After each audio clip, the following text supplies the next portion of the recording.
Hello, नमस्ते. पुन्हा एकदा रुचकर आहारमध्ये तुमचं खूप खूप स्वागत आहे. काय हो, तुम्ही सगळेजणी ब्रेड पकोडे भरपूर जणांनी खाल्ले असेल बरं का. पण अशा प्रकारे ब्रेड पकोडे कोणी खाल्ले का हो?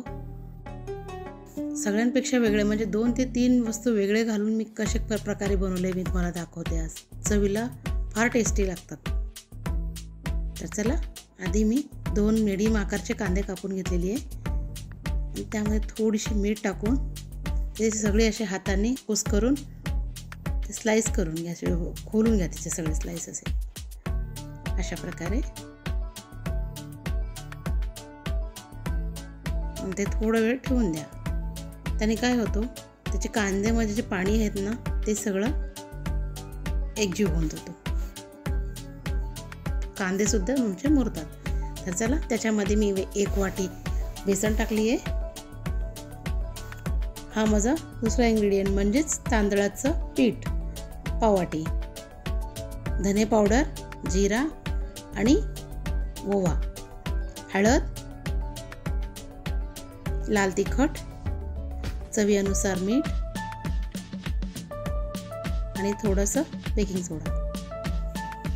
ह्या सगळ्यांना व्यवस्थित मिक्स करून घ्या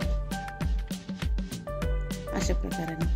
तर चला, आता आपलं मेन इन्ग्रेडियंट्स म्हणजेच मक्याचे दाणे, स्वीट कॉर्न, त्याला असं जाडसर मिक्सरमधून वाटून घेतलेली. आणि हा आहे आपला गोसाळी. तुमच्याकडे गोसाळी म्हणतात काय म्हणतात माहिती नाही आहे मला. त्यामध्ये थोडीशी पाणी टाका, जास्त नको, कारण त्या भाज्याचं पाणी ऑलरेडी त्याच्यामध्ये सुटलेलं आहे.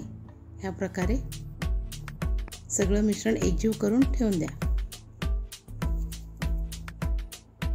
हे बघा, बॅटर असे तयार झालेले आहे. आणखीन थोडीशी पाणी मारून पुन्हा 1-2 मिनिटासाठी ठेवून द्या तसंच.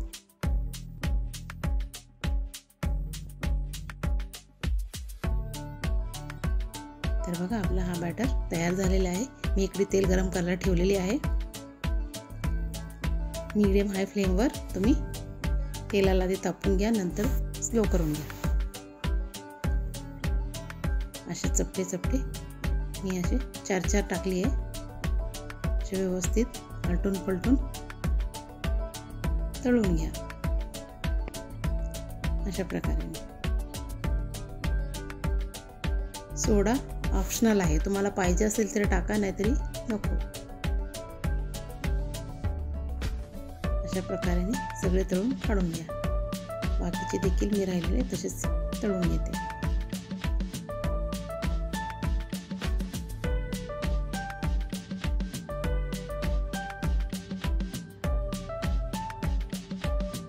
राहिलेली देखील मी पुन्हा ते तळून घेतलेली आहे.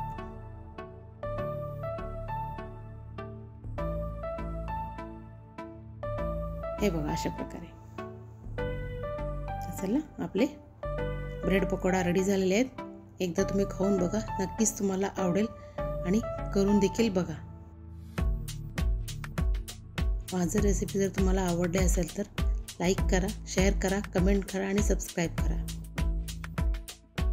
बेल आयकॉन दाबायला विसरू नका.